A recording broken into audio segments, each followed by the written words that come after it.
Reading from the book of 2 Kings. Today is November 22nd. Our reading from 2 Kings is chapter 17.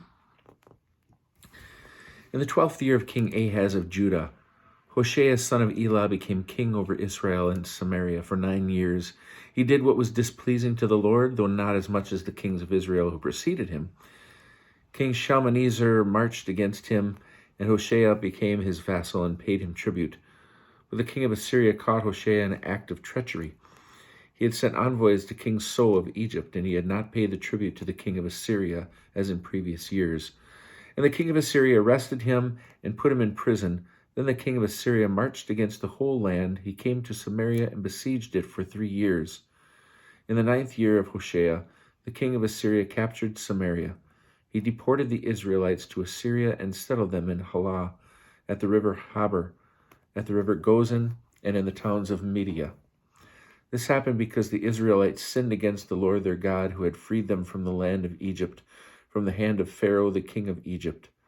They worshipped other gods and followed the customs of the nations which the Lord had dispossessed before Israelites, and the customs which the kings of Israel had practiced. The Israelites committed against the Lord their God acts which were not right.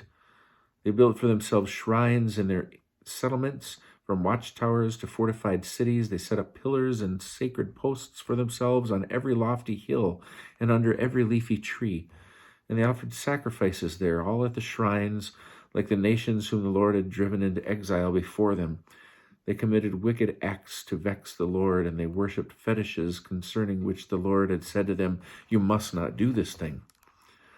The Lord warned Israel and Judah by every prophet and every seer, saying, "Turn back from your wicked ways and observe my commandments and my laws according to all the teachings that I command your fathers and that I transmitted to you through my servants the prophets." But they did not obey.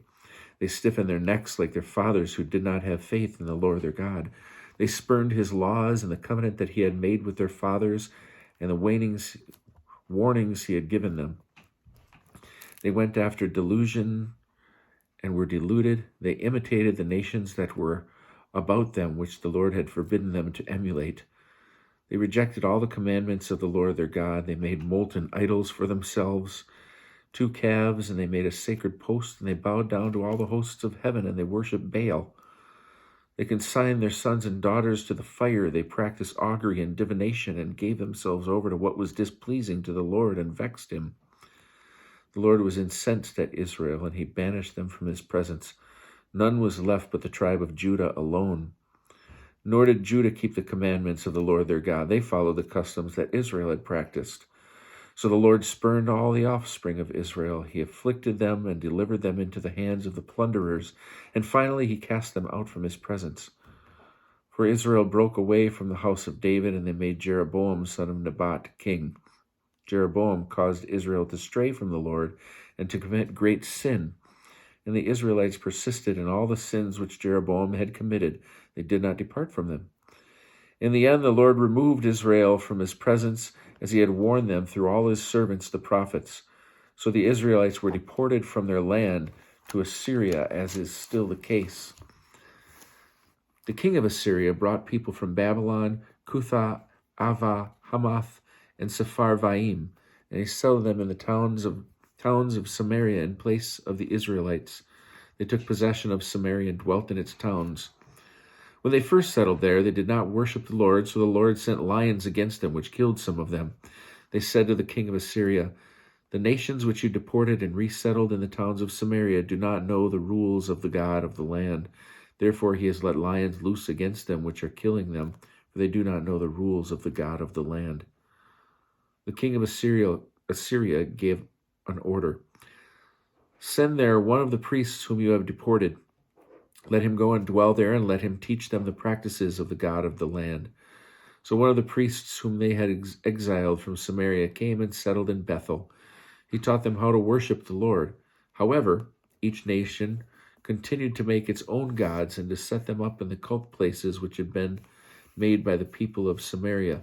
Each nation set them up in the towns in which it lived.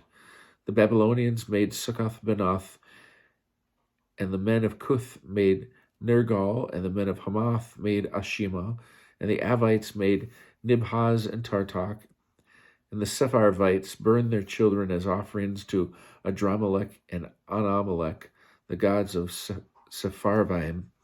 They worshipped the Lord, but they also appointed for their own ranks priests of the shrine who officiated for them in the cult places. They worshipped the Lord while serving their own gods according to the practices of the nations from which they had been deported. To this day they followed their former practices. They do not worship the Lord properly. They do not follow the laws and practices, the teachings and the instructions that the Lord enjoined upon the descendants of Jacob, who was given the name Israel, with whom he made a covenant and whom he commanded, "You shall worship no other gods. You shall not bow down to them, nor serve them, nor sacrifice to them. You must worship only the Lord your God, who brought you out of the land of Egypt with great might and with an outstretched arm. To him alone shall you bow down, and to him alone shall you sacrifice. You shall observe faithfully all your days the laws and the practices, the teaching and instruction that I wrote down for you. Do not worship other gods. Do not forget the covenant that I made with you. Do not worship other gods. Worship only the Lord your God, and he will save you from the hands of all your enemies." But they did not obey. They continued their former practices. Those nations worship the Lord, but they also serve their idols. To this day, their children and their children's children do as their ancestors did.